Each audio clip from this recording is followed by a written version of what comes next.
beautiful Circuit de Spa-Francorchamps, nestled in the verdant Ardennes forest of Belgium, has rolled out the welcome mat for round 7 of the GT4 European Series. After trips to Monza, Paul Ricard, and Zandvoort, the championship picture is starting to take shape as the season reaches its hinge point. 6 races down, 6 more to go. Hello everyone, my name is Ryan Marine. David Addison will be alongside shortly. Beautiful conditions here at Spa, where about 10 minutes ago it was totally cloud covered. Those clouds have by and large dissipated. It is sunshine up ahead, no fear of rain, at least this afternoon, as we get ready for the first of 2 GT4 European Series races this weekend. 32, make that 39 GT4 cars split between 3 separate classes have answered the call here this weekend. They'll be led to the green by pole sitter Bailey Voisin in the number 23 entry, the McLaren from United Autosports, emerging on top in a very hotly contested qualifying session. This car will be starting alongside the second place starting Porsche. Joel Sturm handled the qualifying duties back in Q1 earlier this morning. It is a big deal for the Voisin and Charlie Fagg pairing that starts on pole, their first pole of the season from a championship perspective. They enter this race second in points, 11 behind the championship leaders. They had 3 straight podiums to get the season started, but no finishes better than 6th in the last 3 races. One of many storylines to keep an eye on, but before we get to those, let's head down to the pit lane where we'll be joined by Gemma Scott. Nikolai, people are often saying the Porsches are well suited to this circuit, and it seems to be the case with you guys sat here on the front row. Yeah, I mean, it seems to be that we got some speed here. I know that our guys worked really hard because yesterday it was not the case.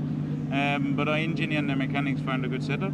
And today we qualified second for this one and 4th for tomorrow. So it seems like the speed is where it should be. And you seem happy going into the race, confident with the performance ahead of you? Yeah, I mean, when you got Joel Sturm in the car, you can always just be like relaxed. He's not known as losing positions, and he always brings the car back in one piece, so it's nice. Always in the front, so I just know that the last 30 minutes is going to be my one, and then hopefully we can keep it up there and go for another podium. Not long ago, about sort of 15 minutes ago, there's been a few threatened spots of rain, but it hasn't turned to anything, and I think hopefully it will stay dry. We would like some rain. I mean, Joel had a test here last week in rain. He was fast. I did the race last year in rain. I know the track pretty well in rain, so I mean, we definitely hope for some rain, so let's hope that there's coming something, because I think the McLaren is going to be difficult, but I think with some rain for us, it could be going into our hands. So we're definitely hoping for some rain, so for us it's not, unfortunately. I'll leave you to go and do your rain dance. Thank you. Thanks very much. Nikolai Moller-Madsen joining us down on the grid with Gemma. Might have to wait a day for that rain dance to pay off. Rain certainly in the forecast looking ahead to tomorrow and Sunday. As mentioned, David Addison will be along shortly, but this is a neat opportunity for me coming over from stateside, where GT4 is going from strength to strength in the Pirelli GT4 American Series, now to see what it's like on the European side of the equation. And the competition going back to qualifying this morning was remarkably strong. Loris Cabarrus will be starting in 3rd, Paul Everard starting in 4th. More on that in a moment, but we did talk a bit about the championship picture. Charlie Fagg very much in the thick of things, and he's standing by with Gemma. Charlie, was that a little bit of a pep talk you were having just then? Something like that. I'm not sure Bailey would agree. But no, just saying basically it's his first time on pole in a rolling start, so, you know, trying to use all my sort of experience, if you like, and try and help him to just understand what the best way of doing it is, but you can never plan a start. So for me, he knows what he's done, he knows what he's got to do. He's done a very good job this weekend, so hopefully we can get back to winning ways. Hopefully it will be just an easy takeover for you in that case. Yeah, let's see. I can't imagine it, but yeah, that would be nice, wouldn't it? Thank you very much. Have a great race. Yes, thank you.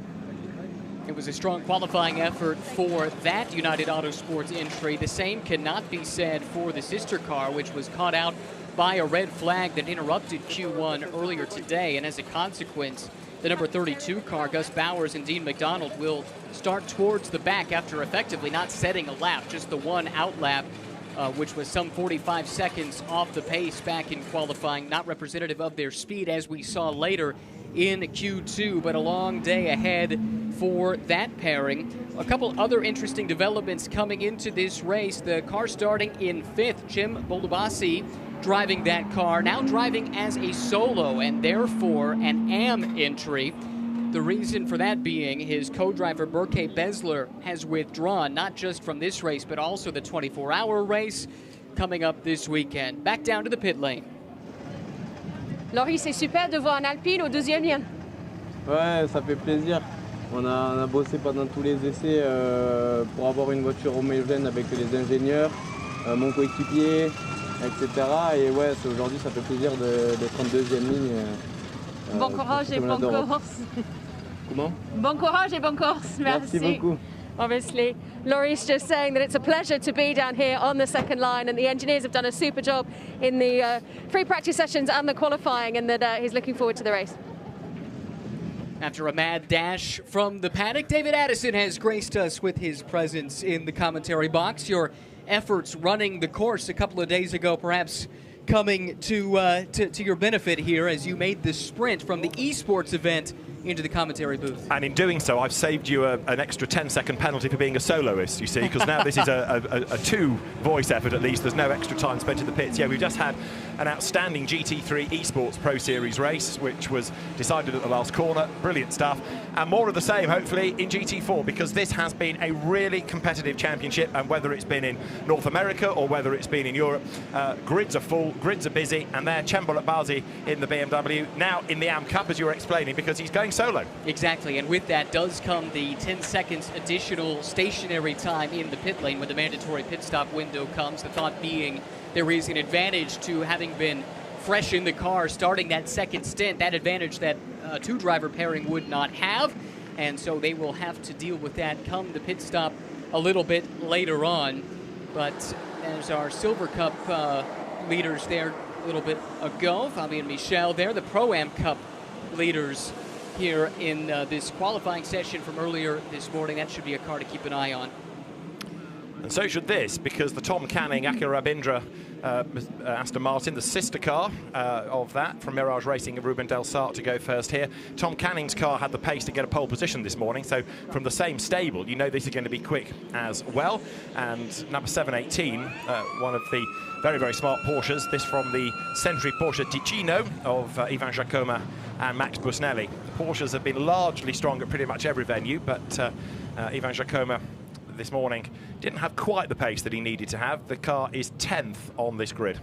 Mentioned earlier some of the dramas in qualifying this morning, most notably what happened to the 32 United Autosports car, but a few others to take note of as well. The number 74 CD Sport Mercedes-AMG GT4 did not turn laps in either of the qualifying sessions, so if that car is ready to go, we supposed it was a mechanical issue for the team. They will be starting at the back, and some question marks as well for the number 70 entry, the Trivelato Racing by the Orba Corsa car, which had a heavy crash in Q1. Jean-Luc Deoria happily was able to walk away from a fairly heavy impact, and still waiting to see whether or not that car has answered the bell. It has. It is on the grid, just to the left out of our window. So it actually looks Mercedes-shaped. But I tell you what, there's as much sticky tape as there are sponsors' decals on that car now. The silver number 70 Mercedes, you might just get a glimpse of, in fact, towards the bottom left of the shot as the cars accelerate away. But it is on the grid, and Jean-Luc Deoria then is good to go. So it is a 1-hour race, pit stop window 25 to 35 minutes. As Ryan's been saying, Bailey Voisin will start on pole position. Lining up with him on the front of the grid is Joel Sturm as the cars then set off on this formation lap. On the second row, there is going to be the Alpine in the hands of Loris Kebiru and Paul Everard's Mercedes to line up alongside. On the third row, Cembol Bazi, now a soloist, and Antoine Potti in the Toyota Supra to line up 6th on the grid. 7th is Clément Zeiler in a repaired Audi because that was damaged in Q2, and 8th on the grid is Fabien Michel in the Pro-Am Cup classed Audi that he shares with Greg Gilbert. The 5th row, Ruben Del Sart and Tom Canning, and Ivan Giacomo is going to be the driver alongside. Then you've got on the 6th row of the grid, Luc Ibanez with Xavier Lloveras in the Mercedes, number 15. That could be another one to watch, as also could Luca Bosco and Maxime Soulet. Luca Bosco starts from 12th on the grid. 13th on the grid is going to be Francesco Guerra. Nicolas Gomar lining up alongside in the AM Class AGS events. Aston. Next up is Philippe Vava. Lining up alongside him is Alexander Hartwig, and they in turn are ahead of Wilfried Caselbon's Toyota on the aforementioned Jean-Luc Daria with the now repaired Mercedes. Row 10 is Cesar Gazzo, winner at Zandvoort, and you got Raponge with the charismatic V8 Racing Chevrolet. The 11th row, Stéphane Guérin's Alpine, and Hassan Tansou's BMW ahead of Hugo Condé, and then Jean-Ludovic Foubet with his Mercedes. Row 13 is Paolo Maloney, BMW mounted, and another soloist, Greg Faisal, lines up alongside. He will start 26th on the grid. Both of those are from the AM Cup.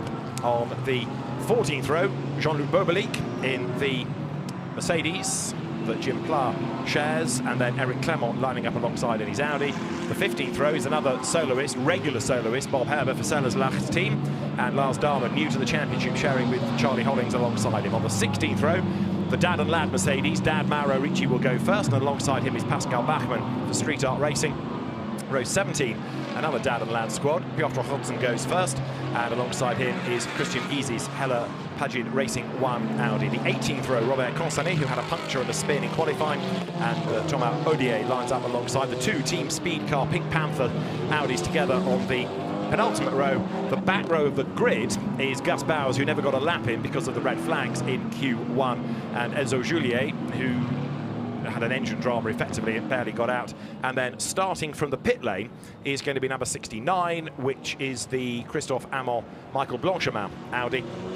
The stewards have decided that that car's got to start from the pit, so it shall, which keeps it out of the dramas of the first lap, but it's also giving it an awful lot of work to do. So there, as I just mentioned, is 32 McLaren, which is the car that was unable to get a lap in because just as they managed to time it right, so the red flag came out, trying to get red flag again. So it all conspired against that UA McLaren, whereas the 23 car had the luck, if you like. That did time it right. Oh, we talked about it some at the time. We saw the two McLarens sitting, waiting to go out in Q1, and there was always risk involved in doing so, and it bit one, not so much the other. That's the good news. They covered themselves by releasing the one McLaren just a little bit sooner, and consequently, on the front row, it leaves you to wonder what kind of fireworks we might see as the McLaren mired back in traffic makes his way up through the field. So the field now getting itself into this 2x2 formation. What's going to be interesting is to see how Christophe Amon comes up from the pit lane, and equally how much damage was done to the Daria Mercedes, because that should be a pretty quick car, especially when Jamie Caroline takes it over. It's been unlucky. It's had a lot of damage this year, certainly at Monza, big accident that you see in the title sequence of these broadcasts now. But that car should, as long as it's been glued back together okay, be competitive. Remember that Chambolet Bazi, now solos, will have to serve a little bit longer in the pits, but we'll worry about that between 25 and 35 minutes because we are about to go racing. This is the 7th race within the GT4 European Series. It is so good to see such a big grid of cars stretching all the way back. GT4 was a slow burn for many years, but finally manufacturers started to build cars. That in turn attracted customers, and finally, as Stéphane Rattal had always predicted it would, it caught on, and it is now so popular across the globe, whether it's down under, whether it's in America, whether it's in Asia, whether it's in Europe. Let's go racing because the clock is about to tick. 1 hour then for the GT4 European Series. It is go, and a good start is made then from that pole position by Bailey Voisin in the McLaren, but up to the outside line comes Joel Sturm in the black Porsche, and you've also got Cabura in the Alpine on the inside line. Paul Everett in the Mercedes goes round the outside, and Antoine Potti has dive-bombed a lot of them in the Toyota, and he's in the battle pack as well. But Bailey Voisin aims to try and get out of the way here. He's using the aero of that McLaren to cut through the air down the hill and try and leave everybody else squabbling behind him. Sharp intake of breath as they dive down through Eau Rouge for the first time, but Bailey Voisin is flying. Able to make good his escape there on the run up to Eau Rouge and then up the hill to Raidillon. It was 3 wide there for a moment, but I think wiser minds prevailed and they backed out of that. But here's the battle now, down the Kemmel Straight into Lecombe for the first time. Expect the field to fan out as the drivers jockey for position. Chambolet Bazi then in the bright blue BMW, got a little bit carried away up on the curb on the outside line. So it's McLaren from Porsche, from Toyota, from Alpine, from Mercedes, because up the inside blasts Paul Everard there, but he runs out wide and Bollock Bazi's back on the inside line, then down towards Bruxelles. The BMW lines up for a move. Is he going to be able to go through? Yes, he is. Brave stuff that. Not been a great start for Evra. Started in the 4th spot. It appears he's dropped back at least 2 positions, but trying again to the inside there. Oh, that was optimistic, but he made it stick. Didn't get the position, but at least came out the other side. The race director, Steve Burns, next door, probably hasn't taken a breath yet, thinking, are they going to get through this corner all right? Well, they have so far. And down the hill, through Double Gauche, through Pouhon, they turn. And Bailey Voisin it is, not necessarily making good his escape, because he's taking the Porsche with him. Those two are getting away a little bit. But Antoine Posse has had a really good first few corners, 6th on the grid, and he's running 3rd. Brilliant start. Really great jump in that Toyota, but now coming under some pressure himself. It's really no respite around this track. You can make up some positions and still find yourself on the defensive just a few moments later. Good opportunity to slipstream here in this next sequence of corners and the run up to Blanchimont. We'll see if he can hold on to that spot. So the Porsche chases the McLaren, the Toyota is 3rd, and then the Alpine 4th. So a BMW 5th, all this variety, all these different shapes and sizes and engine configurations. But under the BOP, it all fits together very, very nicely. So the race leader is Bailey Voisin, and he comes now down towards the chicane. Joel Sturm in the Allied Racing Porsche closes up onto the back of him. And a change for 3rd, look, because the rather impudent Alpine says, I'm more nimble than you, big Toyota, and lunges up the inside and goes through. That's Cabarrus back up into a podium spot. That's where he started in 3rd, but dropped back a little bit initially, able to rebound and make his way back around Potty in the Toyota. But even still, a great start, as you mentioned, for Potty, up a couple of spots into 4th. A couple other movers. Michel, the top Pro-Am qualifier, up into 7th now. But Voisin up front, trying to hold off Sturm. We heard from Sturm's co-driver in the pre-race show, Nikolai Moller-Madsen, and he said, this is not a guy who's going to wait around for an opportunity. We saw him late on the brakes in La Source. Couldn't get it done, and it put him on the back foot the first time through this section of the track, but immediately back on the attack. Yeah, Joel Sturm, he's only 19 years of age, came out of karting through the German GT4 Series last year, but he's been quick everywhere we've been to this season, and right now he's all over Bailey Voisin like a rash, isn't he? Now, what can in 3rd place Loris Cabarrus do? Because trying to shake off the Toyota, he is inching up onto the back of the Porsche. The Audi fight there almost comes to grief. That is Fabien Michel keeping Clement Zeiler at bay. Look, Ibanez is next, but look, the Alpine all of a sudden decides it's going to go and play with the Porsche and the McLaren, and Cabarrus is a man inspired. He's made it 3 for the lead. Well, that happened quickly, didn't it? Just a few moments ago, we were talking about Cabarrus making the pass on Potty for the 3rd spot, and half a lap later, here he is latched onto the back of the Porsche Cayman just up the road. It gives a little bit of breathing room, perhaps, for Voisin, because now Sturm is not solely focused on trying to find a way by. Now he has to play defense as well. And there, another effort is made. Ibanez versus Seiler, and that's for 8th. And the Mercedes is going to go through, I reckon, on that tighter inside line. There, though, Loris Cabarrus admiring the lines of the Cayman, you see, as he dances through Pif Paf. And Sturm is trying to attack and defend at the same time. He wants to get up and past that McLaren, but he's also being rather distracted by the Alpine, and his Posse not being caught by the BMW. Cembalo-Kbazi should not be ruled out of this yet either. It's been an impressive run for Moller-Kbazi, who, as we've talked about several times, running as a solo artist here this weekend. That was not part of the initial plan, but I suppose he's probably up to it. A little bit of extra running never did anyone any harm. Take that literally. There you've got number 90 going through, which is Francesco Guerra. Yeah, the only downside, of course, is now, under force majeure, he ends up with this extra time spent in the pit. So the race result's going to be compromised, but he gets the extra track time.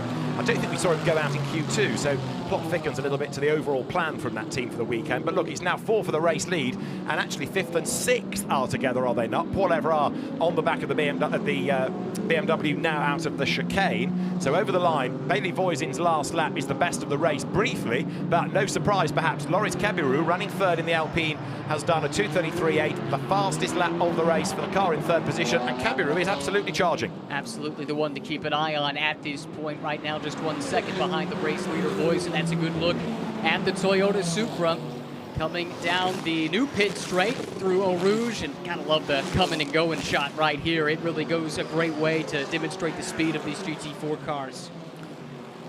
So Antoine Potti, surprisingly, losing a little bit of ground on this section. You might think that's where the grunt of the Supra might really be to his advantage. It's another of the fascinations of GT4, looking at the relative strengths of the cars. Bailey Voisin then, having taken those 2 wins at Monza, and Charlie Fagg, with respect, is an even quicker driver. Bailey is in his 1st season outside of Ginetta Juniors, the teenagers category in the UK.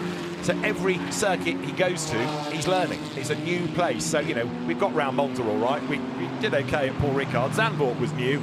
another new circuit Spa. What could go wrong? Well, he's coping brilliantly. And proving to be a very quick study. Now his goal is just to keep this car in this position, turn it over to Charlie Fagg, the more veteran of the two drivers, who's got the pace. We saw that in Q2 earlier this morning. I think if he can take over the car in the lead, there's a very good chance he can hold it. An update on the sister car, by the way. We talked about the fact it had to start further back. After one lap, we saw Bowers up to 32nd. He's gone up 3 more spots in the subsequent lap, now running 29th. Still a long way to go, but that's some nice progress in just 2.5 laps. I mean, we saw in Q2 what the car is capable of. So certainly Gus Bowers and then Dean McDonald, who will do the second stint, more experienced. He will be one to watch, but it's 3 for the race lead here. The first 7 minutes have flown by. Cabiru giving Joel Sturm a hard time. The McLaren trying to inch clear up front. 4th still is Antoine Potti. 5th is Champ-Horst Balzi. 6th is Paul Evrard. And then 7th is the leading Pro-Am, and that is Fabien Michel. So Paul Balzi 5th overall as an Am, running on his own, and that's a pretty outstanding job in that Borissan Automotive BMW. Something somewhat sinister, I think, about the livery on the second place running car, the Allied Racing Porsche, the black with a little bit of red accent to it. I imagine that lurking in the rearview mirror or rearview camera, whatever the case may be. That's kind of ominous, Darth Vader-esque as it closes in. Well, right now, Joel Sturm in that Porsche has got his hands full, hasn't he? And if anything now, the focus is defend second, not attack for the race lead. So now that United Autosports McLaren has just edged away. As they came over the stripe, it was 0.8 of a second, and Bailey Voisin that time around doing the fastest lap of the race. Battle is on here, as you see the Mercedes on the inside. That is Luc Ibanieff getting 7th away, or securing 7th away from Fabien Michel. He had his nose in front over the timing line, but he's consolidated that going through La Source, except Fabien Michel is not going to sit in 8th, is he? No, it's not done yet. Takes a peek to what will be the outside here through the beginning to the Eau Rouge Radillon complex. Ultimately has to back out of it, probably the prudent choice. That was a position gain for Ibanieff going back to that previous lap. Made the pass into the chicane and then had to consolidate that position into the source. So heading up the hill here, look, the Ruben Del Sart, Aston Martin, the red, white and blue car, trying to get in on the act, but actually he's lost out. Francesco Guerra's Mercedes goes 9th, so you try and attack one, but you leave the door open for another, and if they've got the tow heading up the Campbell Straight, you can soon find that your world changes. Rather than be the attacker, you are having to attack again to gain a place, and Guerra launches himself up the inside of the Audi there, and he goes through. That's 2 places gained in a couple of corners, and also through goes Ruben Del Sart. So Fabien Michel, 8th at the start of the lap, loses 2 places, and that, yet again in strife, is Enzo Juliet. He started last on the grid, and he's had a drama up at Le Mans, but this is what happened, Ryan. Taking a look at what happened, and I think there's going to be some contact. I don't think he expected to see the 77 sitting there at the apex. That was a move for position happening further back, and around he goes. It's good just to see that car running after the issue earlier. Juliet from the back had worked his way up to 29th, but he's going to have to claw right back into this after that contact. Hopefully no damage.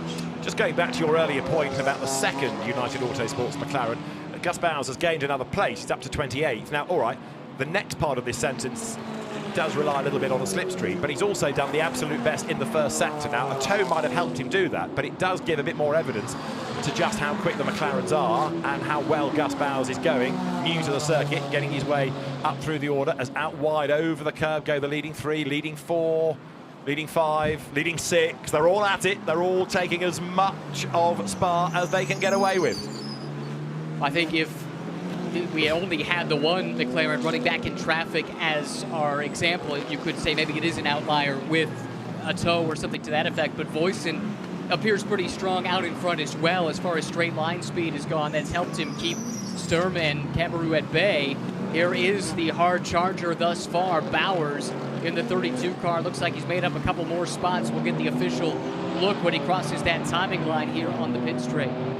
A battle is on here as well. As to the inside line goes Clement Zeiler to try and fend off the Porsche in the hands of Ivan Giacomo. That's 12th and 13th, and he does fend him off for the moment.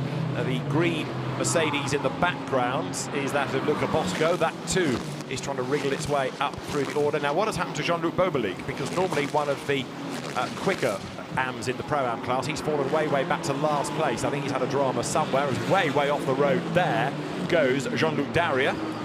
So he's had a busy day already, and that car running off the racetrack as it climbs the hill. Another of the Porsches getting in on the act as well, Alexander Hartwig. If you weren't with us for qualifying, it's worth rehashing the fact that car was in a bad way after a pretty heavy crash, and you could see the scars on that car, all the tape and spare bodywork placed back on that machine just to get it ready for this race. It was a very impressive act of engineering to ensure that car was ready to be on the grid. So almost a victory in and of itself just to be taking part in the race. Very true indeed, yes, as the cars then now swing down through Double Gauche. So is Bailey Voisin getting away? Yes, but he's not storming away. It is 7/10 of a second to Joel Sturm, and that incident, by the way, between Juliet and 77, which was Eric Clement, is being looked at by the stewards, perhaps not surprisingly. Leading 3 bunching up a tad, maybe going there through the pith path once again. But interesting to see the way that some drivers are really getting very committed to this now. Francesco Guerra in the number 90 Mercedes certainly being amongst them. And Loris Cabirou, having charged up the order, has now got a bit stuck. He has. For my money, I think that might very well be the fastest car of this leading 3 if he could get to the clean air. A little bit wide at the exit of Curb Paul Frere. Now the run to Blanchimont here. It was amazing to see the charge up through the field to get in this position, and he was heaping the pressure on the Sturm for a number of laps, but now can't seem to quite get as comfortable. That car very much in yaw, sliding wide over the curbing at the exit to Blanchimont, closes in under braking into the hairpin, but can he get close enough? Slipping wide just a bit, that's going to compromise the exit. Just doesn't look like that car is totally comfortable to the level that it was earlier in the race. Now, whether that's been that he's asked a bit too much of the tyres, and equally Potty in the Toyota is a bit of a mystery, because he went herring up through the order, got himself onto that leading group, and now that Toyota is just starting to fade away. Whether or not they're thinking about tyre preservation, because the car in the French round last week had a puncture. There's somebody with a puncture by the look of it going over the line. Is that the Gazzo Lachenauer Aston? That's got big problems. It's not a puncture, I don't think, actually, having said that. It looks like the suspension has had a breakage, because I think the tyre is inflated, but he's either hit a curb too hard and broken something. Cesar Gazzo limps on. He missed pit in, didn't he? Because that's broken coming over the line. But yeah, it all looks inflated. It just looks broken. That's a long, long way to have to limp a wounded race car around this track. Possibly the worst place to have something like that happen from the standpoint of there's no way to get to the pit lane now except to complete the lap. It's a real shame because he had that Aston running up in the 10th spot and nowhere to hide up the hill in Raidillon there. That's a tough spot to be in, trying to not impede the progress of the drivers behind. This is Jean-Luc Bobolic, by the way. We were wondering about this car. It was very fast in Q2 earlier today in the hands of Jim Pla, but off the pace and towards the back, running 39th out of 39 at last check. Yeah, and it wasn't 39th to begin with, was it? So somewhere out of sight, Jean-Luc has had a moment. Now, look at this. The Alpine all of a sudden has dropped back. That releases Joel Sturm, and suddenly Bailey Voisin's advantage, which was 7/10 of a second, is now down to a Nat semi-crotchet, because Joel Sturm wants to find a way past him into the pith path. He's almost there within striking distance. You're going to have to translate that into American English for me. Very small gap. Got it, Yep. yes. Okay. All right, well, I follow now, and that's exactly what Sturm is doing right there in the slipstream. Can he get close enough to try and put the pressure on, maybe force that error? This is as close as he's been in several laps. Indeed so, and we are only, what, about 10 minutes away from the pit window opening, so in some cases these drivers are going to bail early and get the faster, more experienced driver in for the bulk of the race. So you could argue that Sturm has got only really 10 minutes to try and make this move. Ideally, he wants to be ahead and pull away, but the McLaren through this section looks the quicker. It's way out wide over the curb, and I just wondered as it went away from us through Blanchimont whether there wasn't a wisp of something out of the back there. No, I thought I noticed something similar earlier, but it seemed to me that it coincided with a cloud of a curb, and I think that's the same situation we saw there. Read into that what you will, but you never really like to see a wisp of smoke like that coming off of a race car. It always has an ominous tinge to it. Well, the lead gap is 0.6 of a second as they come down to La Source, and Cabirou is now lapping a little bit faster again. So he's actually inching back up onto the tail of the Porsche. So maybe that was a lap to let the tyres have a breather, but he's pushing on again now. And so 3 for the lead starts to become what we have in that battle pack. Now, it's been a remarkable ebb and flow from these top 3, which have seemingly asserted themselves as the preeminent 3 cars through 16 minutes of this race. But you made reference to the fact that we're getting within now 10 minutes of that pit window opening, and when the driver change happens, especially with the Pro-Am lineups, there's going to be a totally different feel to this. Side by side through Eau Rouge. Somehow it looks like they're going to make it work, but the Mercedes has to go wide at the top of the hill. That was Daria, and the Audi, Clement Zeiler, was the one being mugged. He's lost a whole heap of places, and he's lost another one as Alexander Hartwig in the Porsche gets up alongside him and gets past him as well. So through they go, and now Daria defends from Hartwig. So that's Fabien Michal going through. Next in the queue is Ivan Jacoma. Then it's Daria, then it's Hartwig. Then you've got Seiler, and the next car in that queue is another of the Mercedes. Where does that take us to? 126 it is there, yes, Philippe Varva. And in turn, he's got Luca Bosco behind him. This could all end in a big, big mess, couldn't it? But so far, so good, as now Varva gets up the inside. That Audi, remember, repaired after its travails in Q2 when it went off the road, but it seems to be struggling for pace right now. It looked like he might have opened the door for Bosco to go through as well. Ultimately couldn't get that pass made, so Bosco now sitting in line behind the Audi. He's going to have a chance to take a peek to the inside at Pouhon. Meanwhile, problems in the pit lane. That's the 27 car we saw slow on track earlier. Amazingly, has made his way back around.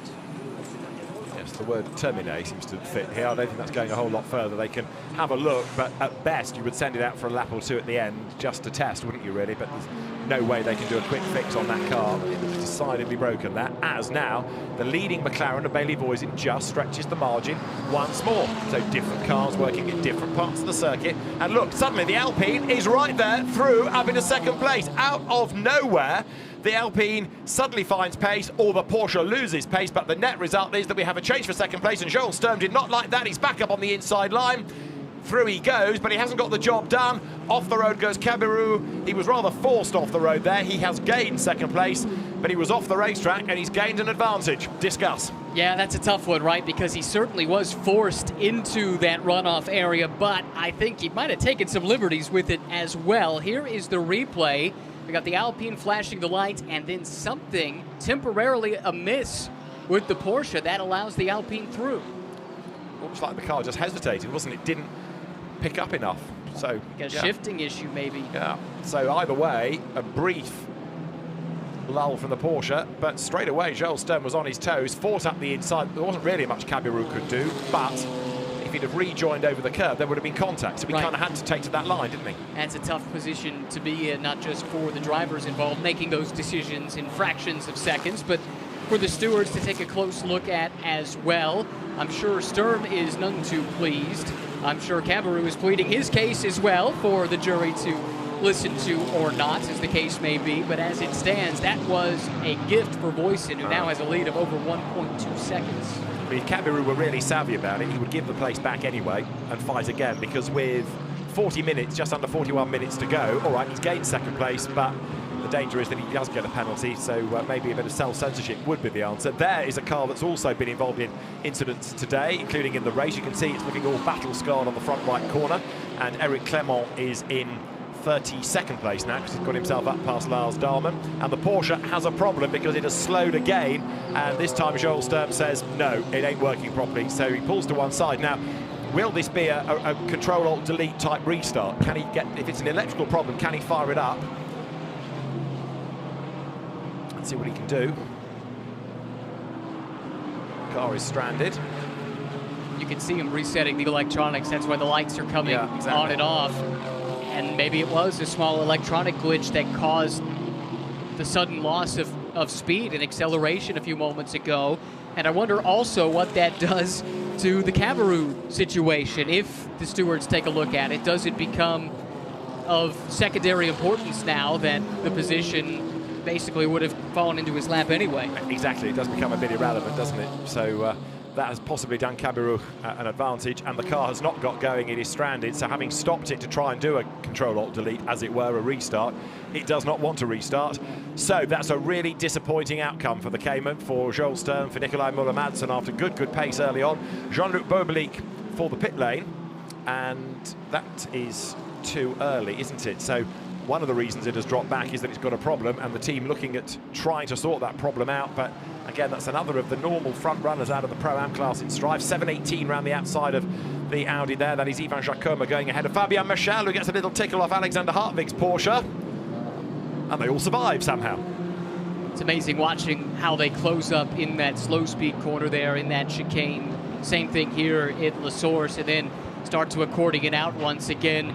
But just the nature of slowing down like that, it brings everyone close together. It invites the drama, it invites the contact. So there is Jacoma then downhill, the leading Pro-Am at the moment. Jacoma and Max Busnelli ahead of the Fabio Michel, Greg Gilver, Audi, and then Alexander Hartwig's Porsche. There it is in the pale blue of Allied Racing. That is third within Pro-Am. Of course, the leaders, the top three, are all in the Silver Cup, and the leading Am is fourth overall, Chambolo Bazi, who's very much an Am plus really here.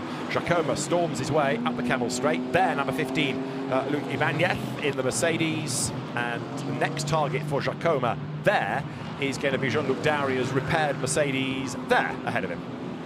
See the scars on the front of that race car. Those aren't stripes. That's not part of the livery. That is the tape that's there to hold everything back in place. A little bit of side-by-side here as they head down to Bruxelles. Michel, who's been on the defensive after a great qualifying effort that started him in 8th, pole in the Pro-Am class, really mixed up amongst the silvers and has dropped back some, but I'm curious what that car will do once the pit stop happens. Yeah, second driver in the next stint in just about every case. There you can see the yellow lights flashing at the foot of the hill going into Double Gauche into Pouhon, because that's where you've got that stranded Porsche. The race leaders have got themselves together, and now Loris Cabirou has whittled away a margin of 1 second. He took 2/10 out in the first sector. What can he do in the second? Because again, the Alpine is really, really good through those corners. He takes the best part of 7/10 out of the margin of that McLaren. So Cabirou was up with him, but now look, this is where the McLaren has the edge again. Yeah, we've seen that throughout this race, the McLaren with nice straight line speed.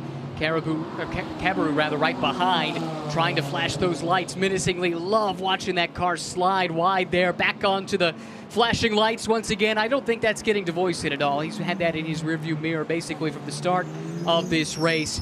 Doing his best to fend off. That was optimistic, slipping down the inside, forcing the McLaren wide. Brilliant move, and it's just about paid off. Now we'll see who's got the heavier right foot coming over the line. So it is Bailey Voisin on the inside line, Loris Cabirou on the outside line, and Bailey Voisin breaks as late as he dares for La Source. Now the Alpine needs the undercut, doesn't it? Wide in, tight out, trying to get up the inside.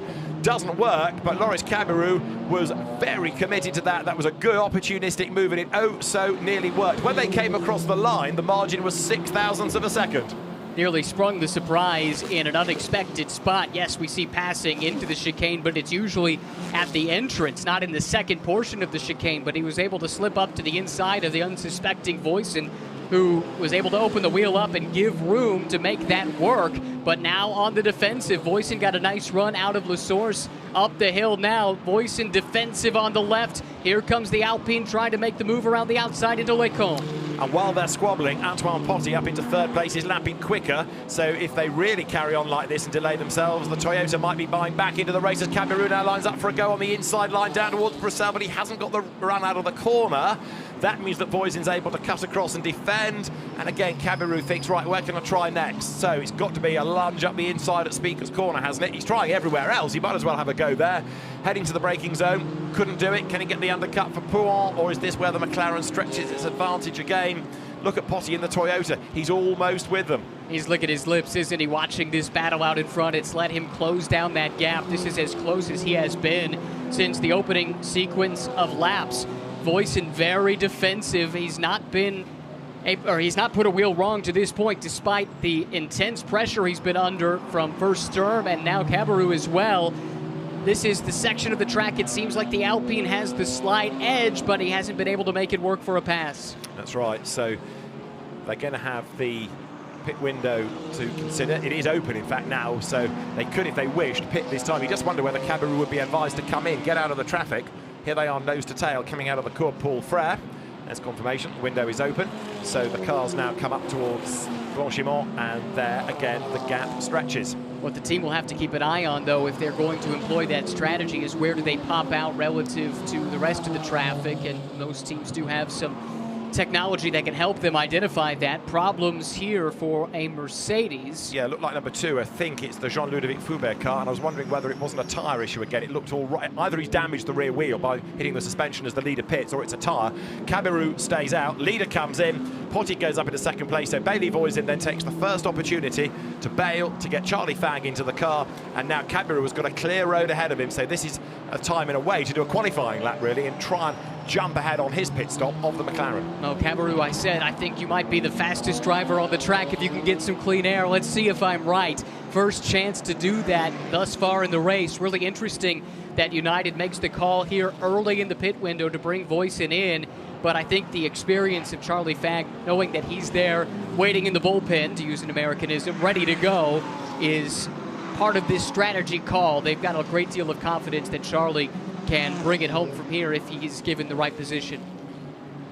So the pit stop cycle through, and there now is Loris Cabarrou in the lead of the race, but Antoine Potty only 1 second behind him. So that gap has very definitely come down with the battle going on between McLaren and Alpine for the race lead. Now, can Potty stay in the mix is the next question. Well, let's give a shout to Bullock Bazzi as well, running right there in that BMW, stalking the top 2 out on track. And again, this is the leader in the AM category, running in the AM category somewhat unexpectedly this weekend.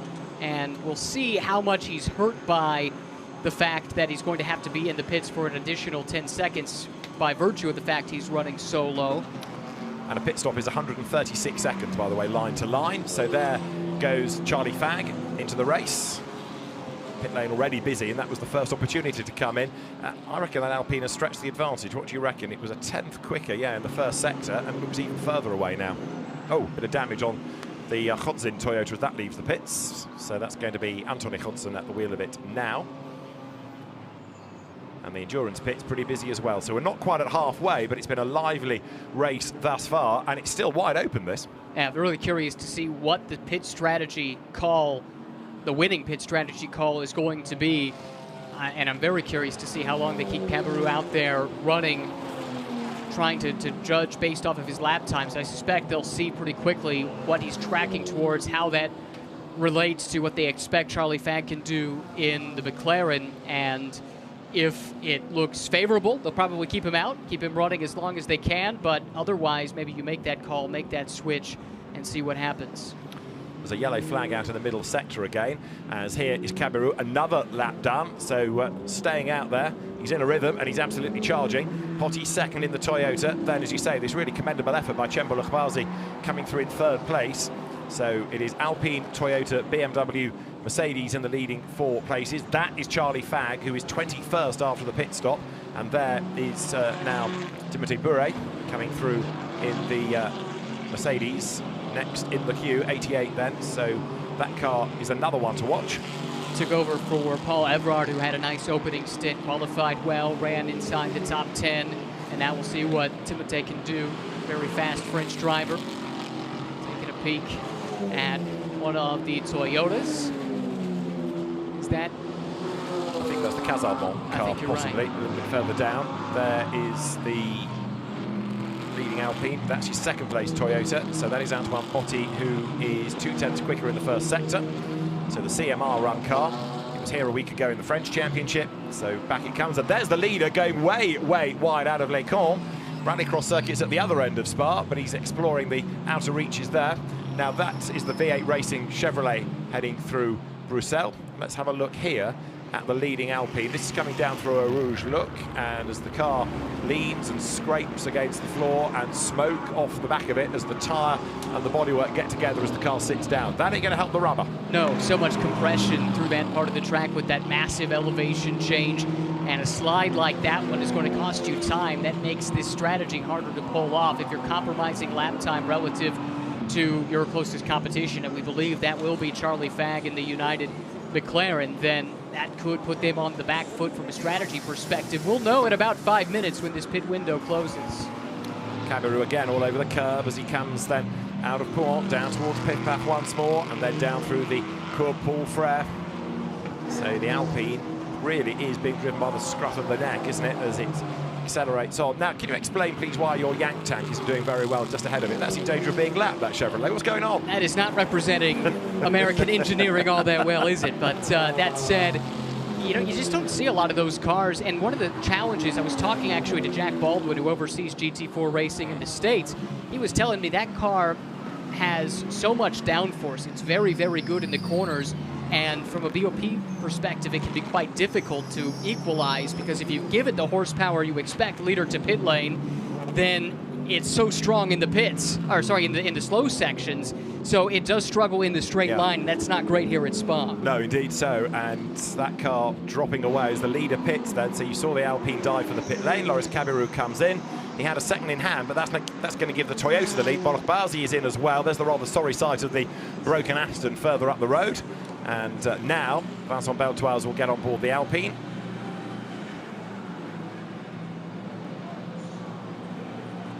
So this 136-second pit stop, it's longer if you change tyres from wet to dry or dry to wets, for example, but there's no such dramas in weather like this. The sun is still shining, probably into the driver's eyes at certain parts of the circuit, because we get now to 5:30 local time, late afternoon sun in the face of the drivers. Now, as this next wave of pit stops cycles through, where is it going to put the McLaren that was leading earlier on? Charlie Fagg was 21st, but he's going to pick up a whole heap of places next time he comes over the line. And this car, relative to the Alpine in the pit lane, that's, I believe, going to shake out to be the battle for the lead. Borokbazi, as strong as he was, we know he's going to lose time in the pits because of he's running as a solo driver, so you can kind of throw that out of the equation. I'm not sure anybody else was really close enough to be in that conversation, so let's keep a close eye on Charlie Fagg coming around. That's the Alpine being released. It's the long drag now, still down the pit lane and up the hill. This is going to be quite interesting to see which strategy prevails. So the Alpine gets away again, and the McLaren here pounds its way up through Blanchimont.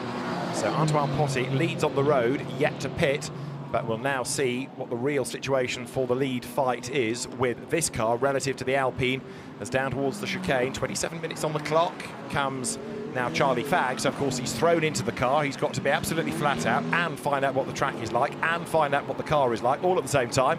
He's taking there with him the Timothée Bouret Mercedes. That's the Alpine heading down the endurance pits. He's almost at the end of it, but it's such a long, slow pit lane. You think, oh yeah, he's almost there, but of course at 50 kilometers an hour, it takes an age. This car's at proper race pace, so it should get its lead back, but it is going to be close as the McLaren then storms downhill. The Alpine makes the climb out of the pits, but he's got to wait to get back onto the racetrack, and he's going to lose the lead surely to the McLaren. It is going to be close, but it is, no, the Alpine ahead, but only just. But look, the McLaren's got the momentum, and yes, back through into the lead goes the United Autosports McLaren. Charlie Fagg at the wheel retakes the advantage, but that Mercedes in third place is also now a contender. That's right, that enters into this picture really for the first time. It has elevated itself and running some good lap times. Charlie Fagg very, very quick on that lap to guarantee that he was able to consolidate the lead that his teammate built up earlier. Here is Antoine Potty turning his car over now as well. Half a second quicker in the pit stops was the McLaren than the Alpine. It's not much, but it all helps. And even so, the McLaren then, when it lost out on the pit work, has gained it back with pace going up the hill. So normal service is resumed. Now, number 90 Mercedes of Francesco Guerra is being looked at for being too short on the pit stop. You can have a joker pit stop, which is 1 second's tolerance of being under the limit, but that's only for one usage over the weekend. Right. But if you're more than that 1 second, then you get investigated, and that, I fear, is the travail now of number 90, the Trivelato Racing by Viorba Corsa entry. So that is Vincent Beltoise, who is chasing Charlie Fagg, and the McLaren is easing away, it seems, on this, for them, 13th lap of the race. That could be the advantage simply of a driver that has had a couple of laps to build up to speed. The tire temps stay up. As you mentioned, no tire changes, so it's not like we're talking totally cold Pirellis for the Alpine, but they do lose some of that temperature, some of their pressure in the pits. At least stateside, you can make a slight tire pressure adjustment in the pits. I did see a crew member checking tire pressure, so there's a little bit you can do to equalize and things like that, but otherwise, there's not much outside of the driver change that is possible. And so we'll see what Beltoise can do as he starts to get a bit more comfortable. We know that car is extremely fast, especially in the second sector, where the grunt, as it turns out, of the McLaren can't totally be utilized. Beltoise has more Spa knowledge, which might be relevant, but again, so much of this is down to the car. I just wonder whether the dark horse might not be that third place Mercedes. So coming over the line then now, Fagg goes through, Beltoise is next, and then Timothée Bouret behind them. Bure's last lap was a 2:35.3. Actually, no, he's still not as quick as the McLaren, so it's very much advantage United Autosports at the moment. Now, where will this be relative to the Toyota? Lemeray is at the helm of number 8 now, and there it is. So it's a similar situation, but the McLaren is going to go through. It was far enough ahead before the pit stops. It is ahead again now.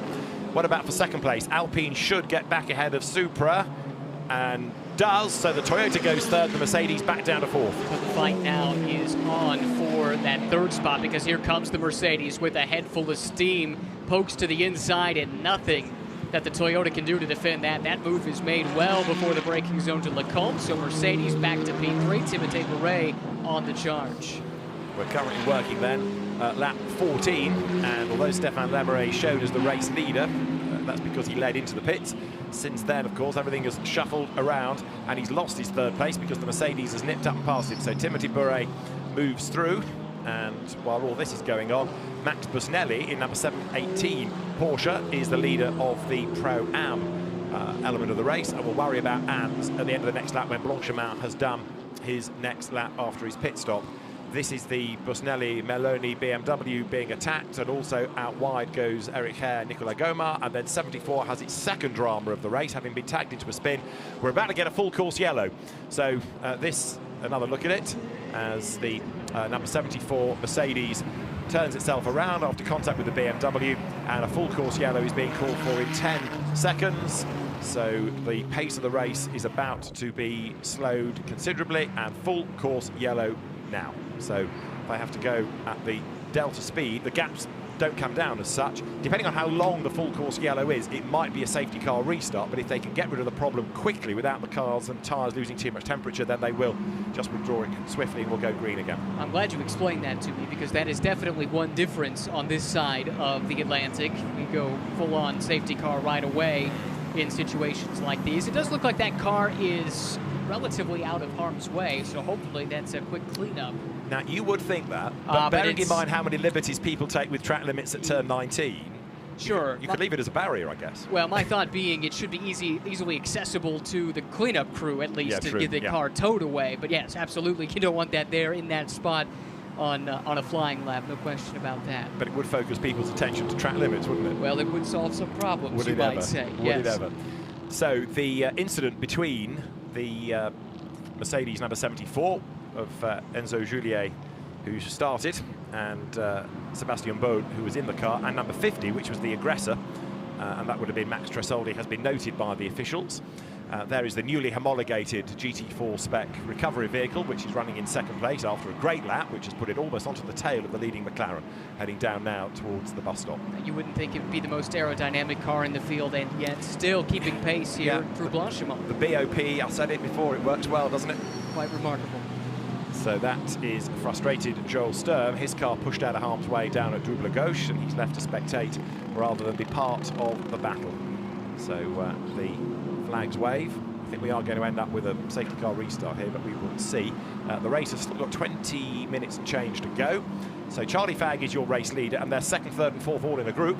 Vincent Beltoise, Timothée Beret and Stéphane Lemeray in the Toyota. Gap back to fifth, which will now be Xavier Lloveras in the rather lonely Mercedes. And somebody might be sixth. Yes, there they are. That's going to be Jody Vullo in the Biorba Corsa Scuderia Trevelato Mercedes. Seventh behind will now be Cembalo Kbazi. And this is how it all kicked off. So it was the bite and bit in a sense, wasn't it? Because the Mercedes tried to get up the inside of the BMW, made it work, and then bang. I think the BMW was trying to give space, and in so doing got up over that inside curve, and that might have popped him out wide in part into the Mercedes. Mercedes also coming down across the nose of BMW to some degree. And I think there's also the confusion caused by Eric Hare going deep into the corner, and where's he going to come back on?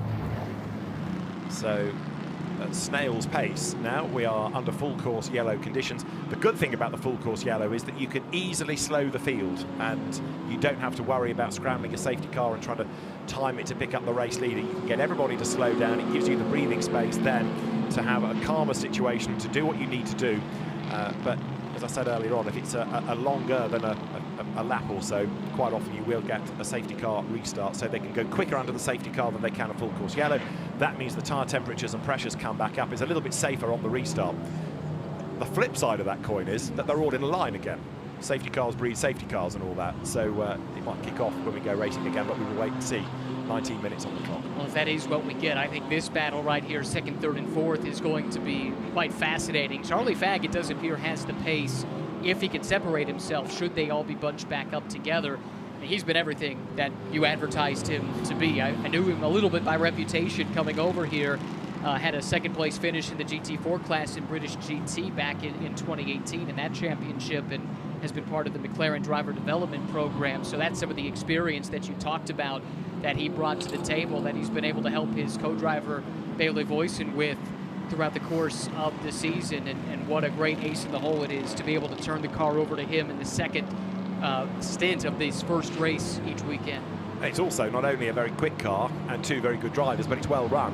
The United Autosports GT4 program effectively took over a team called HHCC Motorsport, which had already had great success in British and in European GT4 racing. So it's the same brains trust, in a sense, with United Autosports guidance and backing and continuing the good work. But it's a United Autosports effort, where in all of this is Dean McDonald in the sister car. He's up to 18th and predicting a safety car with gaps coming down, should be able to fight for places on the restart. That's a great point. If you just joined us, that car did not turn a representative lap time in qualifying due to the timing of a red flag and had to start effectively last, and it's been on a nice comeback charge ever since to get himself up into this spot. And I think if anybody is cheering for a full course yellow or specifically a safety car, it's probably that team from United, because that takes away the massive deficit that they're stuck with at last check, and this is under safety car, full course yellow, speed, so it's somewhat inflated by consequence, but he was running back in the 18th spot. That's McDonald behind the wheel, some a minute and 15 seconds behind the race leader. Not all of it gets evaporated should the safety car be deployed, but it does go a long way to equalize things, and they have to be licking their lips at the prospects of bunching the field up and being able to go on a charge. Absolutely right. So there's the leading UA McLaren that should be able to consolidate this advantage. We're getting a couple of stop-and-go penalties. One is for the Jody Volo number 90 Mercedes, the other for number 7, which is the Street Art Paul Teisgen's Aston Martin. A 1 second stop-go penalty for a short pit stop. So it is a short stop and go, but equally the damage is done on the fact that you give up so much time here driving down the pit lane. So the safety car is imminent because of the length of this full course yellow period. It's proving to be rather harder to move the heavy Mercedes than you might have expected. It's got to be a lift, not a tow, hasn't it? That's part of the problem. Well, shows what I know. I thought this might be a quick cleanup, and that unfortunately has not been the case.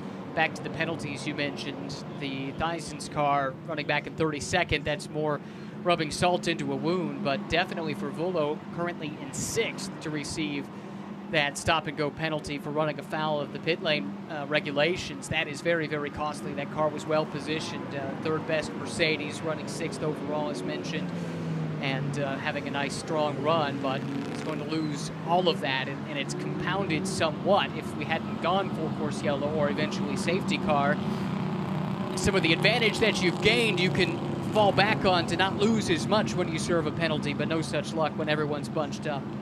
So there is number 32. That's the Dean McDonald McLaren, which, as we were saying a little while ago, is in 18th. But when they bunch up under the safety car that we anticipate for the restart, hopefully can make some more ground when we go racing once more. But it's been a really good effort, this, up from the 19th row of the grid.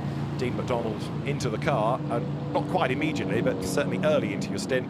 The whole pace of the race ebbs away. Out of harm's way is now going number 74 Mercedes, the reason for this full course yellow. So the road effectively now down at the chicane is clear, and the opportunity now to, once that is off the road, because the next access point for the recovery vehicle is La Source, then you can scramble the safety car and hopefully pick up the leader and hopefully get a crocodile of cars. But they're all strung out all the way around the circuit. The safety cars at the top of Ardennes, ready and waiting. There it is for the leading McLaren. But as the leaders head up the Camel Straight, some are still going down through Pouhon. Exactly. The tail of the field is way, way behind, over half a lap behind, it would appear at this point. So it'll take a little while to get everyone bunched back up again, but the benefit of it, again, for us at least, we'll be getting to see a close fight on the restart, and with what, 8-10 minutes left, probably maybe a little bit more than that when we do get restarted. That's plenty of time to get the drama back underway, and I think the fight at the front of this field is going to be fascinating. Yeah, Vincent Beltoise is going to be key to it. If he can go with the McLaren, we're on for a real battle for the win. If he can't, and he has to go defensive, and he's got everybody crawling all over him, the second place fight is going to be very, very fierce. Also, we now need to bear in mind how long this safety car period is going to be, because the race director wants everybody to catch up, but of course you're not meant to go Harry Flatters under a safety car, are you? You're meant to be going at a semi-reduced pace at least. So if you're right at the very back and the car ahead of you isn't going very quickly, you're stymied anyway. So it might be a lap, might be two, before we have the majority of the field all in a line. But hopefully the message will get through, people will hurry up, because we don't want this to eat into too much of the 13 minutes remaining, do we? So there is Chambol at Barzi, who's had a busy best part of an hour so far, hasn't he, in the BMW, the leading AM. So he's running on his own, and therefore the car has been downgraded, if you like, from a Pro-Am to an AM Cup car. The leading silver is the leading car outright, and the leading Pro-Am is the number 718, Porsche 718, right there in the hands of Max Busnelli. Now he's taken over from Ivan Jacoma, and the Cayman is running in 10th place overall. Right behind Tom Canning in the Aston, and Tom was rapid in Q2 this morning. So there are a number of drivers, I think, that this safety car is going to give a new lease on life to. Some that maybe did the first stint didn't quite go their way, but the second driver in is a fast driver now with some relative track position because the field gets bunched up again. You should be able to see these cars come for a charge. And look, the fight in Pro-Am is going to be remarkably close. Busnelli, Hilver, Mathias, who has been somewhat quiet in this weekend to this point, 10th, 11th, 12th, and Soule there also. Interesting to see that cluster of Pro-Am runners just mostly to the outside of the top 10, one car inside the top 10, right there, all fighting not just for overall position, but more importantly for class position. And they're all in a line, aren't they, ready to go on that restart, and we are going to have just about, at best, I would have thought 9 minutes looking at this. There's going to be surely one more lap, because we still need a few more to catch up the stragglers, having the sort of flat-out charge now to try and close up. The safety car is coming now down towards the chicane, and down to the braking zone it comes. Is it going to bail this time? Hasn't come up on the timing screen that it's peeling in, but the way that Charlie Fagg is going does suggest that we're about to go green then on the timing line. So down to the chicane they come. Charlie Fagg in the leading McLaren. The majority of the field is in a line. There's a very, very slow wave there coming out of Blanchimont with a car that looks like it's about to expire, that's compromised lots of people. In for a drive-through, and the stop-go penalty, I should say, comes number 90 Mercedes. We go racing with 11 minutes on the clock, so away goes Charlie Fagg. 0.3 of a second it was over the line, and can Beltoise go with him? That leading line takes you all the way back to, what, about 16th place, and they dive down towards La Source with their look going through on the inside line, the Cayman. So moving through, Joel Camafias up now into 10th place. These might be the crucial moments in that battle for the lead. We saw previously the Alpine, if it could get close enough, could slipstream down the Kemmel Straight and make an attempt at the lead, but I don't think it's going to happen there. Instead, I think the Alpine is coming under attack. Beltoise from Beret just ahead of this battle. Charlie Fagg well and truly down the road, and here comes Beret making the move to the outside. And he's got the grunt in a straight line from that Mercedes, so he goes through, goes second. So Vincent Beltoise drops back. Now that he's been released, can Timothée Beret do anything about the McLaren? He's got 10 minutes to go, and he's on the money for this, isn't he? Fourth is Lemeray, fifth was Joveras in the silver Mercedes, which should go through the corner ahead, and there's Audi scraps going on. This is the second wave, really, coming up through Les Combes. Number 5 there, just at the head of that queue of cars. That now is Pierre Courroy. And it's not Ibanez anymore for 5th place, because Bonnet Barzi has got up past him, and Ibanez is also being run out wide by Jamie Caroline. You tangled with Jamie Caroline at your peril, but Jamie is way off the racetrack there, just about gets it back on. But the tank tape special moving up one place then, but that puts him into 6th spot. So look up the inside Porsche on Aston. That is the 55 car. Tom Canning on the defensive. A little bit surprising there. Able to make the outside work at the beginning of Pouhon, not so much on the exit, has to fall back in line, dropping the spot. But what that has just done for Busnelli is put one car between him and his class rival Gregory Gilbert there, going through the pif-paf. So an important move for the Porsche, that, as they go up now through the exit of the pif-paf, down now into Campus. This is lap number 17, clock ticking on down. And all of a sudden this has become very frantic indeed, as everybody has got one last push for position, haven't they? Not much time left, just a handful of laps, so the time to go is now. Charlie Fag leading from Timothée Bouret at the moment, who made the pass just a few moments ago around Beltoise up at the front of this field. Further back, though, here's the charge from the other McLaren that we've been talking about, McDonald at the wheel, watching a battle unfold out his windshield. So it's a United Autosports McLaren in the lead, but the other one, the sister car, is carving its way through the field now. Dean McDonald is doing a great job, and he's not finished yet. He's got time in which to gain more places, but he needs to do it quickly before any gaps open up, and he's a little bit stuck in the traffic at the moment coming up towards the chicane. The leader goes by. 1.6 seconds is the margin with 8 minutes to go. Beltoise down to third, Lemeray's fourth. Now, where is Dean McDonald? He's gained one place, he's 17th as he comes across the line. There might be another one, though, to gain coming into La Source.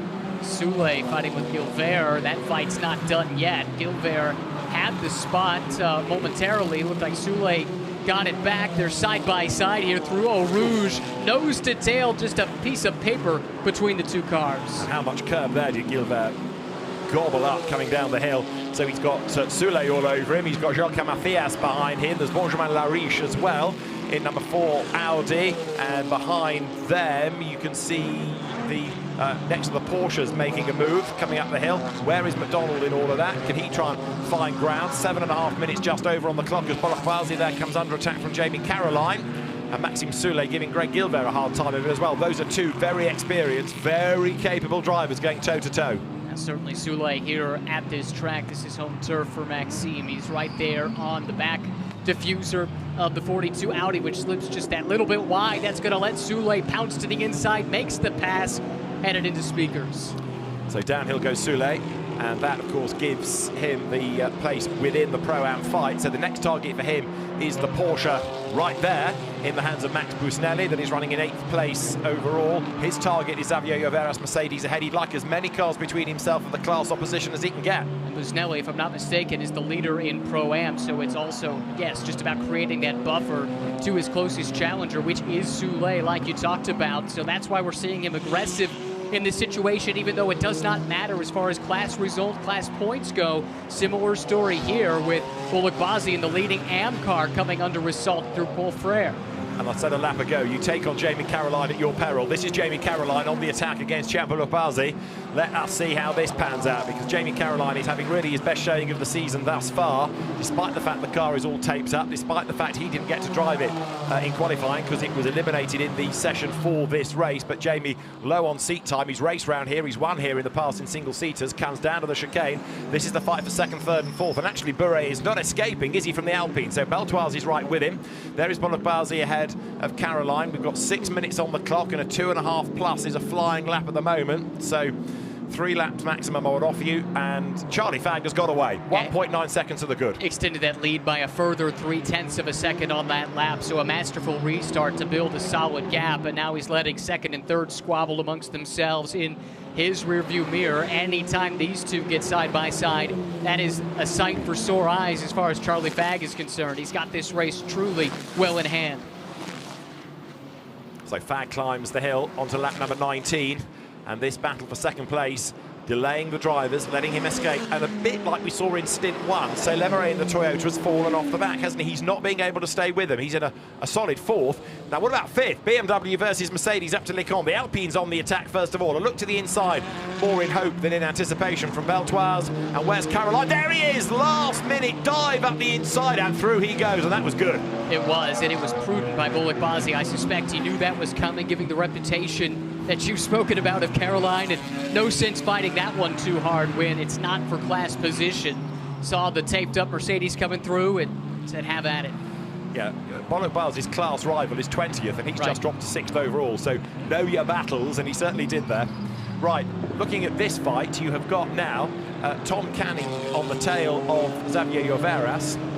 So that still means there are 2 cars between Pro-Am position 1, Pro-Am position 2. So that fight really is consolidating Busnelli's advantage. There's no way that Soule can get up with him if these two are hard at it. He's not yet caught them, but he doesn't want to get involved in their battle and get himself in jeopardy, does he? And keep in mind, Soule is lurking right behind that green Mercedes. That is for class position as far as Aston and Mercedes drivers are concerned. So Busnelli certainly doing everything he needs to do, creating a gap, letting traffic help him from that standpoint, but Soule closing in on Canning. Canning needs to make this pass as soon as possible, or else he'll have company. He will indeed, as they come then through campus. Greg Gilbert struggling a little bit. In fact, none of the Audis look to be quite as quick as you might have hoped. We were thinking in qualifying they would have done better, and they have just not really clicked come racing either.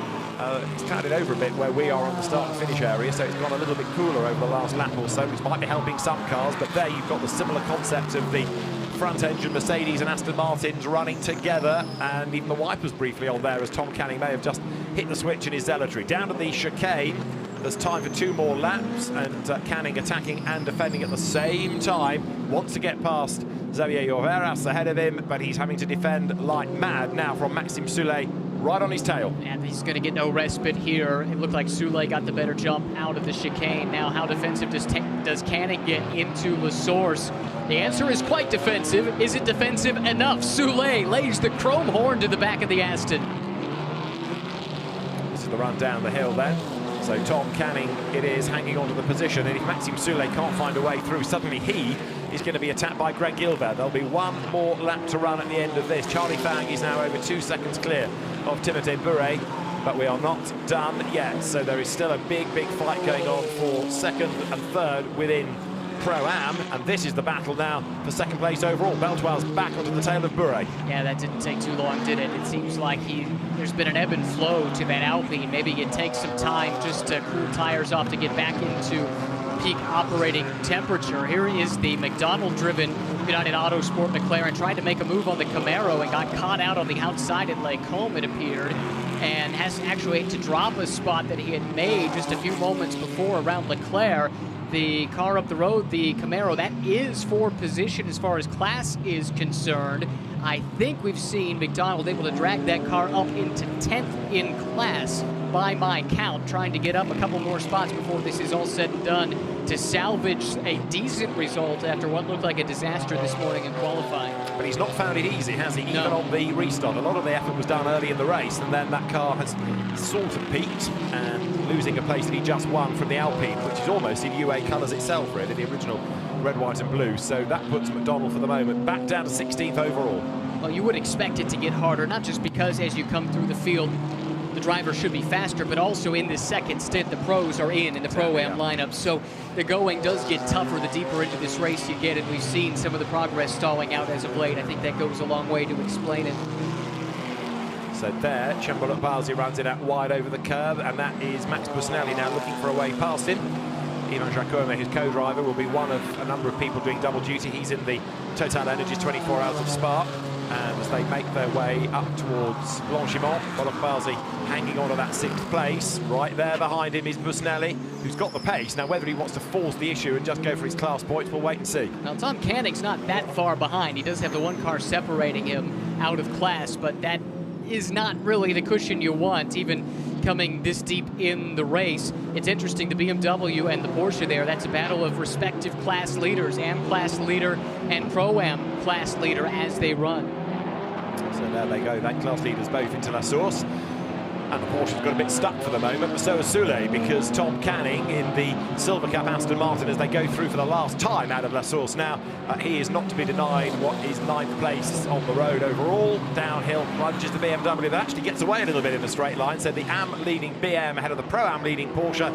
They climb the hill, 6th and 7th. We're on the last lap, Charlie Fang leading by 2.7 seconds. And no drama there as far as the lead is concerned, but plenty as you go further back. It was half a second between Bure and Beltoise. We saw that at the end of the Kemmel in that shot just a moment ago. Then it's Lemeray, Caroline starting to reel in Lemeray's Toyota just that little bit. And now we get to this fight here. This is good stuff, nose to tail. Soule putting the pressure on, trying to get up into the lead of the class. Actually, this would be for second in class, excuse me. Soule in the Mercedes, Canning in the Aston. all over the back of the Aston then Soulé, but he's got to be careful he doesn't leave the door open to Greg Gilbert, who in turn has got Joel Camathias behind him, so the one-time champ car racer you'd anticipate maybe to be a bit further up the order, but he is working that Porsche as hard as he can. The car that was started by Alexander Hartwig, and now downhill they go for the last time. But Charlie Fagg looking as though it's going to be a race win. Soulé cheekily tries to prise open the door, but Tom Canning doesn't care whether it's the hometown hero or not. He's not going to let him by. Yeah, Soulé got a great run, but nowhere to go with it. Canning did a great job not giving a car's width of a gap to the inside. Let's see what Soulé can do. Shows the nose, but not close enough to make the maneuver there.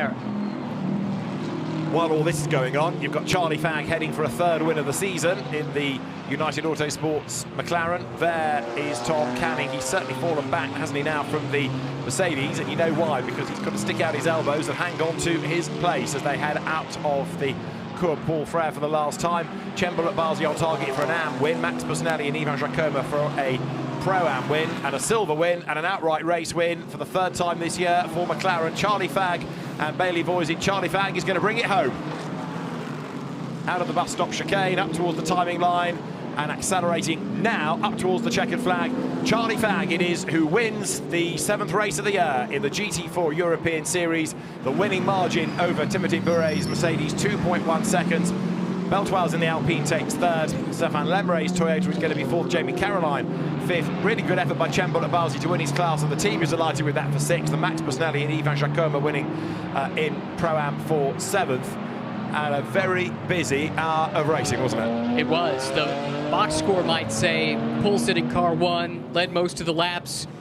It was domination, right? But it wasn't. That's not what we saw at all. Charlie Fagg did take control of the race in the second half, but it did take a great restart. Here's some drama late in the race. A couple of Toyotas, it appears, coming together in the chicane, and one going wide at the exit. Close fights across the line, but remarkable battles, especially second, third, and fourth. Class battles intermixed as well. So GT4 racing, that's the calling card of this class of sports car racing. So close, such diversity, pure entertainment. It doesn't break the bank either, does it? Right. And some top teams operating the cars as well these days. So it's a very spectacular racing. Real shame that we lost the Stern Moller Madsen Porsche early on, because that could have played a part, I think, in that leading battle. This is what happened at the last corner with the Toyotas of Anthony Hodgson and Andrea Benazet getting together. Hodgson's car up over the curb. It was not particularly in control though as it rejoined the racetrack, I guess, and there was a sister Supra that was just magnetically attractive. Well, it wasn't as bad as I initially thought. I saw the bodywork flapping on the one Toyota, but that was already there, showing the scars of coming together earlier in the race. But I'm sure the Toyota crowd is not going to love seeing some internecine violence there between the sister Supras. Nevertheless, they all do make it across the line. So Charlie Fagg driving off the circuit for the pickup on the tyres to help with the weight and the ride height, and winning for, as I say, the third time this year, a Silver Cup victory, and a really good job done there. So he will make his way around the lap down towards the Parc Fermé area and then eventually to the podium. But a good job done, and the United Autosports McLaren squad certainly proving their worth this year, and it's becoming another fascinating championship across all three classes as well. Well, that's what makes it fun, because no matter what, it seems like there's some battle to keep an eye on. If it's not for a class lead, then it has championship implications. And now past the halfway point on the season, 12 rounds, I believe that was race number 7. And you're starting to get those championship pictures coming into full light as we take a look at the results unofficially after the first race of 2 this weekend in Spa. So Bailey Voisin and Charlie Fagg take the race win from Paul Everard and Timothée Bouret. Loris Cabirou and Vincent Beltoise third, ahead of Antoine Potti and Stéphane Lemeret. Jean-Luc Daria and Jamie Caroline taking 5th, 6th the winning AM, Chembel of Barzi, 7th the winning Pro-Ams, Ivan Jacoma and Max Busnelli, with Ibanez and Xavier Lloveras taking 8th, 9th Ruben Del Sart and Tom Canning ahead of Luca Bosco and Maxime Soulé rounding out the top 10. And a rather frustrated 11th, Fabien Machal and Greg Gilbert in a car that you can normally put money on being right up in that leading battle, but not today. A little bit like the 87 Mercedes of Jim Plough and Jean-Luc Beaubelic, which again is normally a front-running car, and that too, as we saw earlier on, struggled and eventually was a retirement. So there are quite a few hard luck stories out of all of that, a few teams with work to do overnight. And quick turnaround to do so, exactly so. Tomorrow's race will have a different complexion, not just because we'll see the pros start in the Pro-Am lineups, the designated driver 2 starting for race number 2 of the weekend across the board. But I suspect the weather might look a little bit different as well, with rain in the forecast Saturday and Sunday here at Spa.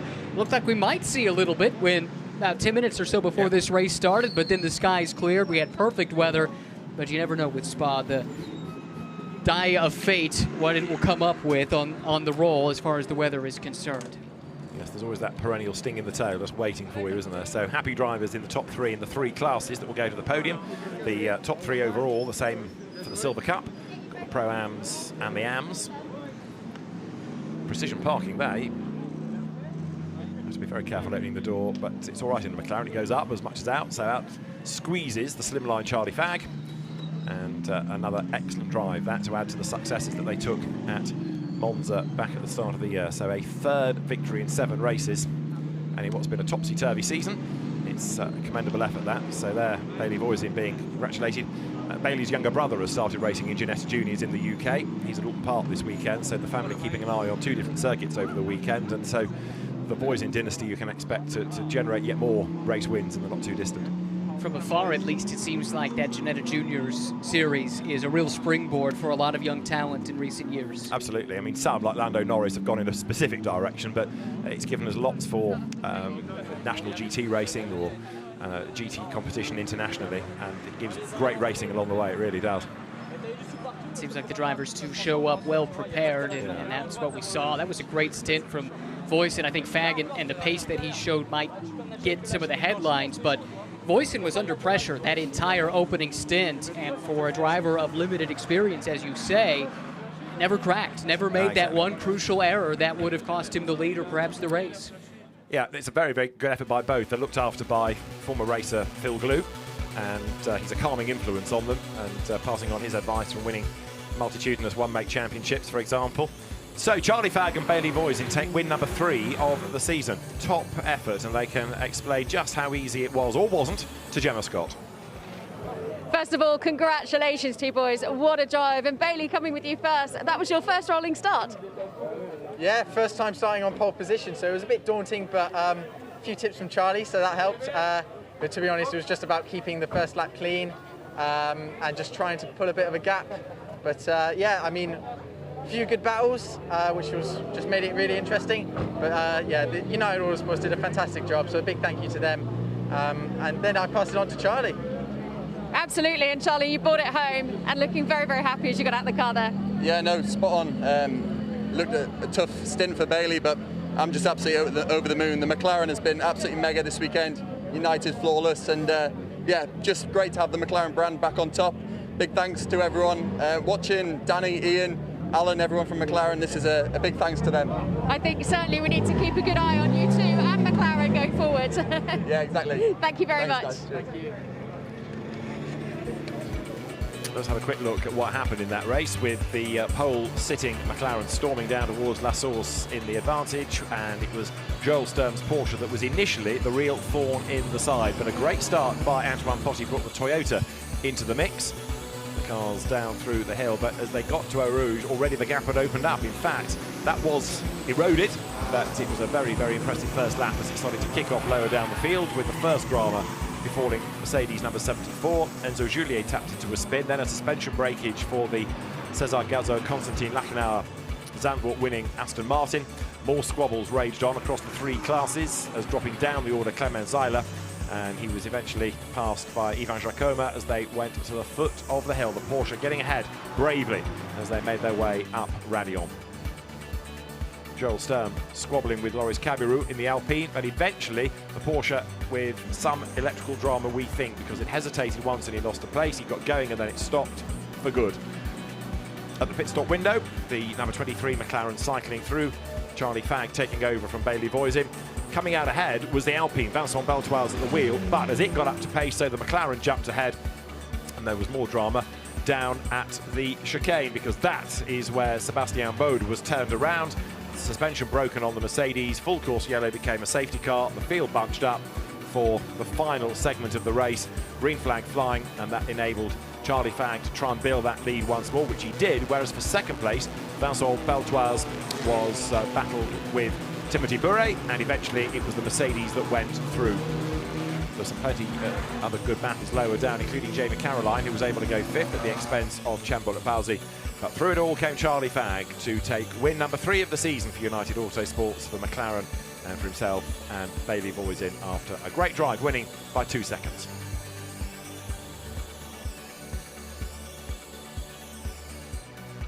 So now the drivers will make their way to the podium. 3 of them to do. There's the Silvers, which is the top 3 overall, the Pro-Ams and the AMs. And a very busy Spa it is, because there are lots of sport races this weekend. So really, from the moment Spa goes live on the Thursday morning, it is constant action all the way through. And already the teams for the next race are on the grid, but there are drivers on the podium, so we'll at least get the overall top 3, one would hope, before we need to leave Spa. But don't forget, there's another race tomorrow with a different grid, jumbled because different drivers did the time. So there's more to look forward to tomorrow.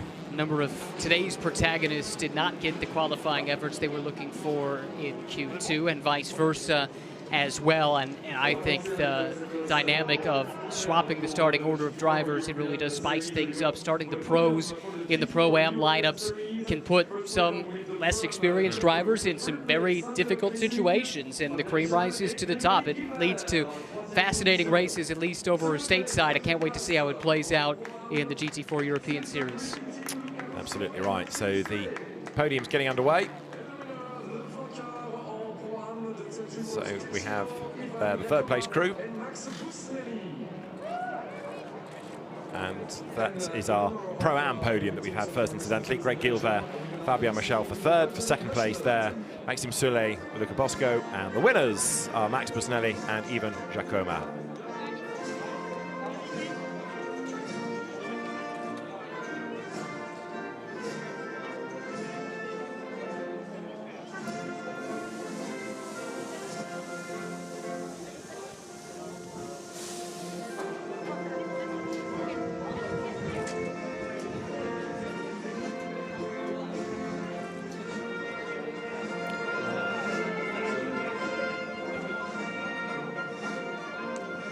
Belgian national anthem and the Belgian flags showing and flying because of a mark of respect to the Belgian population after the awful flooding of recent weeks. We'll see you tomorrow for race 2 from Ryan Marine and David Addison.